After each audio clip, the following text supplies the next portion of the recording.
राधे राधे। ममता की पाठशाला में आपका एक बार फिर से स्वागत है।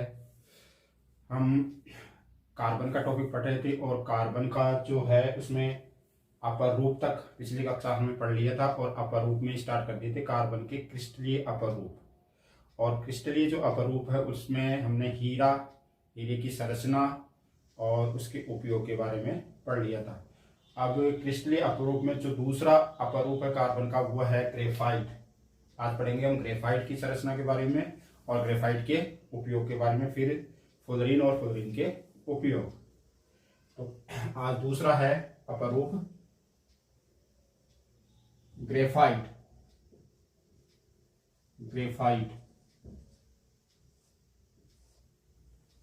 कार्बन का दूसरा क्रिस्टलीय अपर रूप ग्रेफाइट। इसकी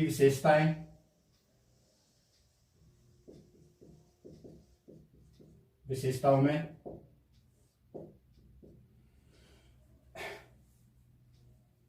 पहले नंबर की विशेषता इसमें कि ये जो कार्बन का अपरूप है ग्रेफाइट वो स्पर्श करने पर चिकना लगता है। कैसा होता है? ये चिकना होता है।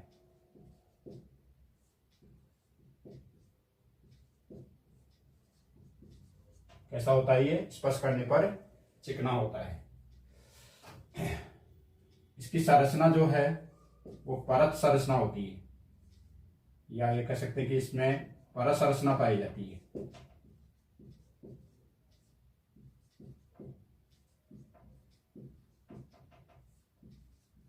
कौन सी संरचना होती है इसमें?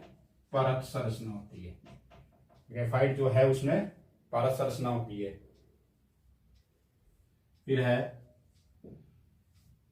ग्रेफाइट जो है विद्युत का सुचालक होता है। क्या होता है ये? सुचालक। विद्युत का क्या है ये? सुचालक। विद्युत का सुचालक होता है।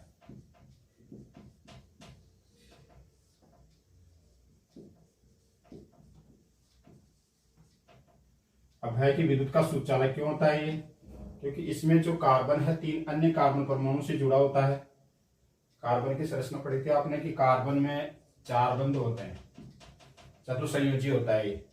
तो इसमें कार्बन के 3 बंध तो पूरे होते हैं और एक जो इलेक्ट्रॉन है वो मुक्त होता है, स्वतंत्र होता है। एक इलेक्ट्रॉन क्या होता है इसका? मुक्त होता है। इसलिए इसमें क्या होती है, कार्बन जो ग्रेफाइट है वो विद्युत का सुचालक है। या ये कह सकते हैं कि इसमें स्वतंत्र इलेक्ट्रॉन या मुक्त इलेक्ट्रॉन होने के कारण ये विद्युत का सुचालक होता है। क्या पाया जाता है इसमें? मुक्त इलेक्ट्रॉन। मुक्त इलेक्ट्रॉन। एक मुक्त इलेक्ट्रॉन होता है और उस मुक्त इलेक्ट्रॉन के कारण ये विद्युत का क्या बन जाता है? सुचालक बन जाता है। परसंरचना होती है, एक चिकना होता है स्पर्श करने पर। इसमें परसंरचना होती है, विद्युत का सुचालक होता है। क्यों होता है विद्युत का सुचालक? क्योंकि इसमें एक मुक्त इलेक्ट्रॉन पाया जाता है, इसलिए ये विद्युत का क्या होगा? सुचालक होता है। ये कार्बन की कुछ विशेषताएं थी।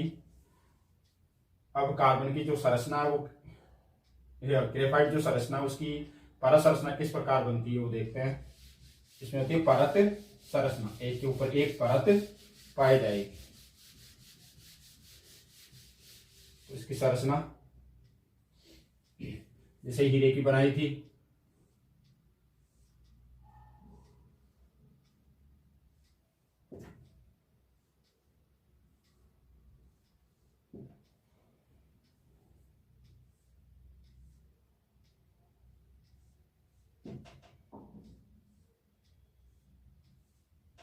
ये एक परत होगी, क्योंकि एक परत होगी।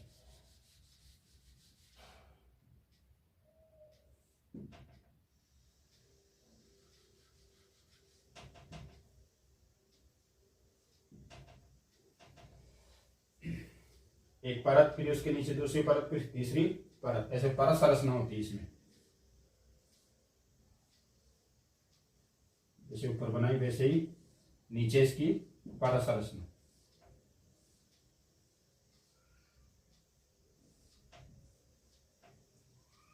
एक दो और नीचे एक और।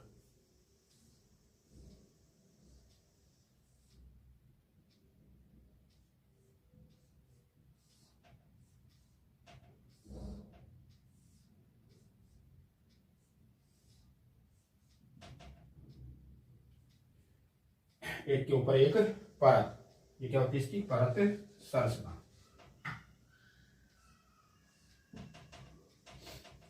अब इनको जहां पर भी ये दो परतें आपस में जुड़ी हुई है, बॉन्ड है, वहां पर ये कार्बन से जुड़ा हुआ है। इससे जुड़ा हुआ है कार्बन से, तो यहां लिखते हैं सी, यानी कि पॉइंट बना देते हैं। इसका मतलब क्या है, सब जगह कार्बन है। यहाँ भी कार्बन है, जहां पर ये गोल है इसका मतलब ये किससे जुड़े हुए हैं, परतें कार्बन से जुड़ी हुई है। यहाँ पर कार्बन, यहाँ पर कार्बन, सब जगह क्या है कार्बन। जहां पर भी परत आपस में जुड़ी हुई है वो कार्बन।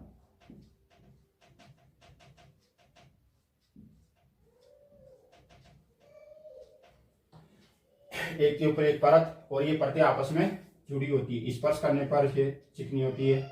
इस प्रकार इनको जोड़ दिया जाए, इस प्रकार ये क्या होती है, एक दूसरे से जुड़ी होती है। क्योंकि ग्रेफाइट की परत संरचना, एक के ऊपर एक परत। विशेषताएं थी कुछ, अब है इसकी परत संरचना, और अब है इसके उपयोग कि ग्रेफाइट जो है वो किस उपयोग में आता है। उपयोग,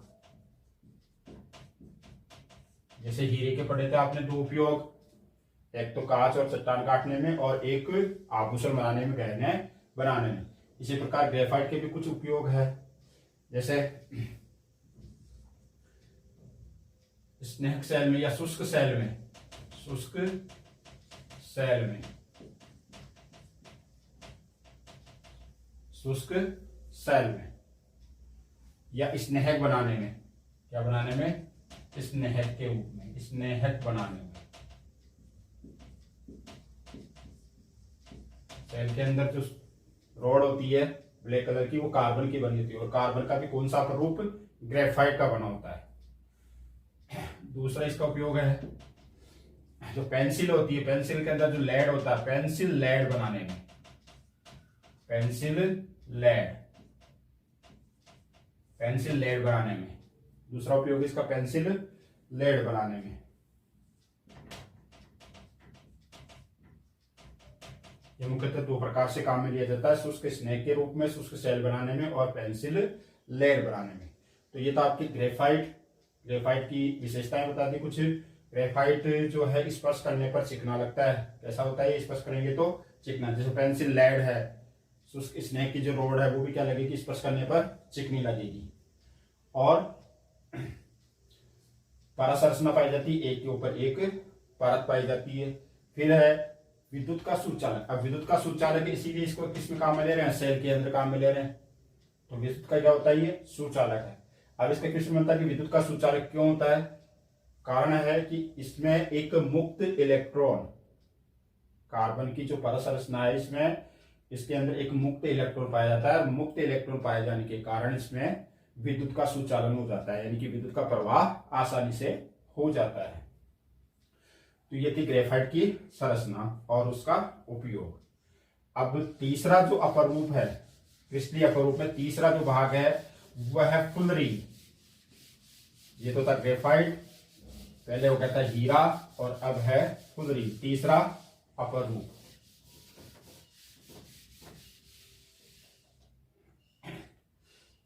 कार्बन का क्रिस्टलीय अपरूपों में तीसरा, दो पढ़ लिए, हीरा ग्रेफाइट हो गया, अब है फुलरीन। Fullerene, fullerene.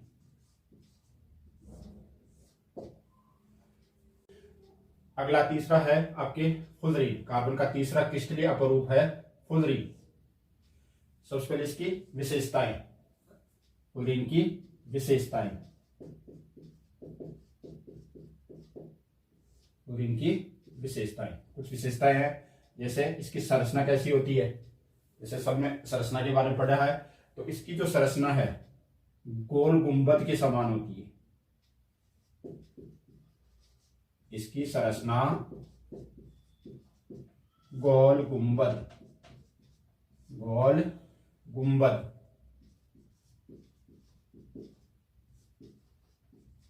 के समान, किसके समान होती है, गोल गुंबद के समान होती है। इसकी संरचना गोल गुंबद के समान होती है। दूसरी है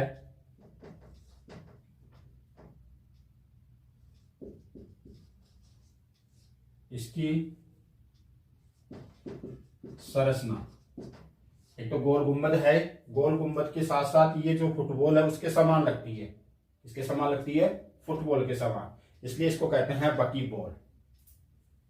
इसकी संरचना फुटबॉल के समान, किसके समान होती है? फुटबॉल के समान।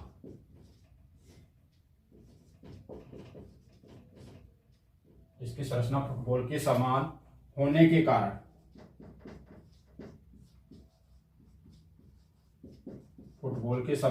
के कारण इसे बकी बॉल,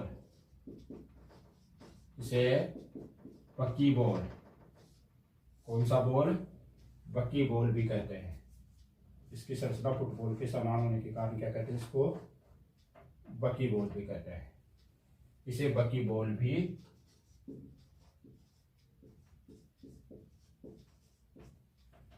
किसके समान होने के कारण? फुटबॉल के समान होने का कारण। तीसरी विशेषता है इसमें, ये इसकी संरचना में, इसमें 60 से 70 या इससे भी अधिक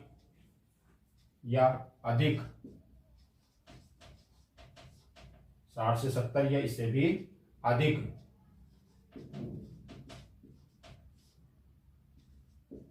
कार्बन पाए जाते हैं।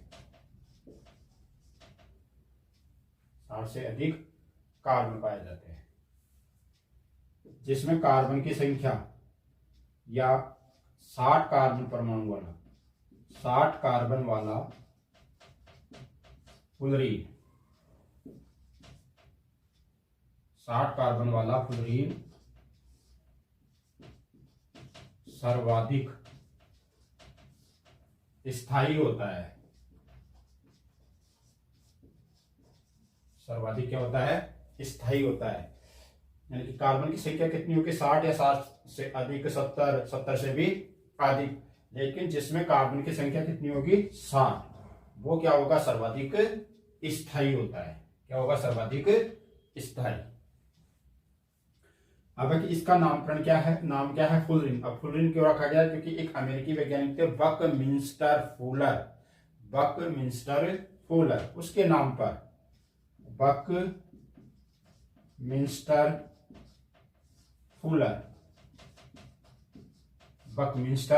फुलर के नाम पर,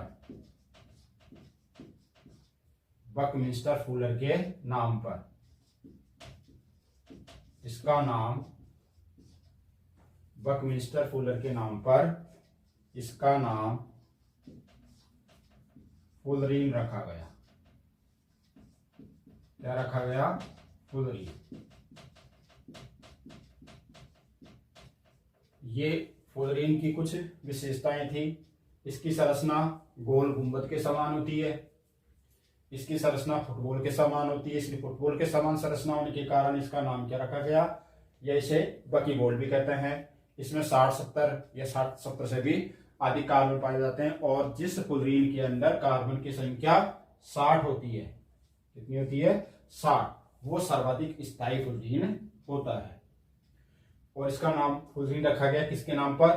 बकमिंस्टर फुलर के नाम पर इसका नाम फ्लोरीन रखा गया। ये कार्बन की कुछ विशेषताएं थी। अब इसके उपयोग, वो पहले संरचना, इसकी संरचना बनाएंगे। ऐसी होती है गोल गुंबद फुटबॉल के समान, गोल गुंबद या फुटबॉल के समान। तो पहले इसकी संरचना, सबसे पहले एक घोड़ा,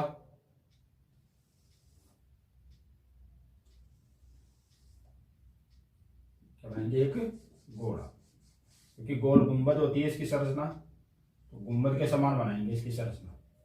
घोड़ा बनाने के बाद इसके बाहर, इस घोड़े के बाहर चारों ओर एक उभरी हुई संरचना, उभार बनाएंगे चारों ओर। इस प्रकार से क्या बनाएंगे? चारों ओर उभार बनाएंगे, यानी कि उभरी हुई संरचनाएं बनाएंगे। चारों ओर क्या बनाएंगे? उभरी हुई संरचनाएं। अब जैसे बाहर की ओर बनाई है वैसे ही अंदर की ओर उभरी हुई संरचनाएं बनाएंगे, उसकी जस्ट नीचे की ओर।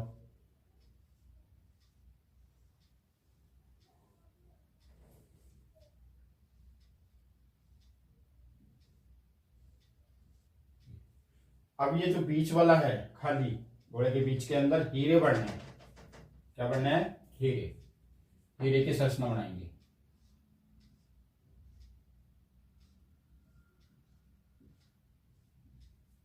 पूरे घोड़े के अंदर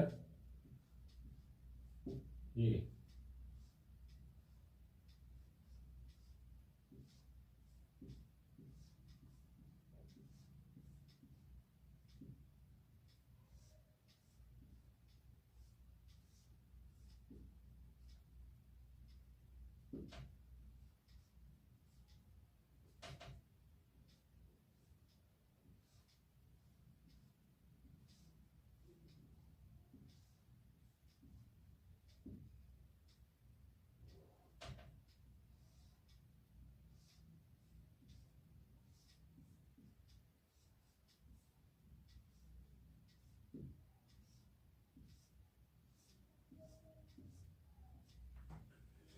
पूरे घोड़े के अंदर क्या भर दिए? हीरे भर दिए। अब जहां पर ये परतें जुड़ी हुई है, किससे जुड़ी हुई है? कार्बन से। इससे जुड़ी हुई है कार्बन से। सभी जगह क्या है? कार्बन है।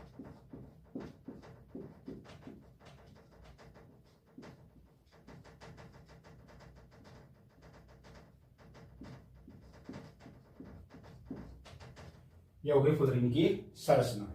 ऐसी है फुटबॉल के समान, बाकी गोल है, गोल गुम्बद है। विशेषताएं होगी, ये इसकी संरचना है और कुछ उपयोग है। इसके मुख्यतः दो उपयोग है। उपयोग, फुलरिंग के उपयोग, एक तो होता आणविक बेरिंग बनाने में। आणविक बेरिंग, आणविक बेरिंग बनाने में। एक है तकनीकी रूप में, तकनीकी रूप में। तो दो मुख्यतः उपयोग है इसके, आणविक रूप में या आणविक बेरिंग बनाने में और तकनीकी रूप में। तो ये कार्बन के जो अपरूप थे, क्रिस्टलीय अपरूप। क्रिस्टलीय अपरूप में तीन थे, हीरा, ग्रेफाइट और फुलरिन। पहले हमने हीरे की संरचना के बारे में, उसकी विशेषताओं के बारे में और उसके कुछ उपयोग थे उनके बारे में पढ़ा। फिर ग्रेफाइट की संरचना, उसकी विशेषताएं और उपयोग। फिर लास्ट में हमने तीसरा जो है लास्ट अपरूप, वो है फुलरिन की संरचना, उसकी विशेषताएं और कुछ उपयोगों के बारे में पढ़ लिए। ये कार्बन के जो अपरूप है आज कंप्लीट हो गए हैं। अब नेक्स्ट जो क्लास होगी उसके अंदर आपको हाइड्रोकार्बन के बारे में कुछ बताया जाएगा। हाइड्रोकार्बन से संबंधित जो टॉपिक है वो पढ़ाया जाएगा। धन्यवाद।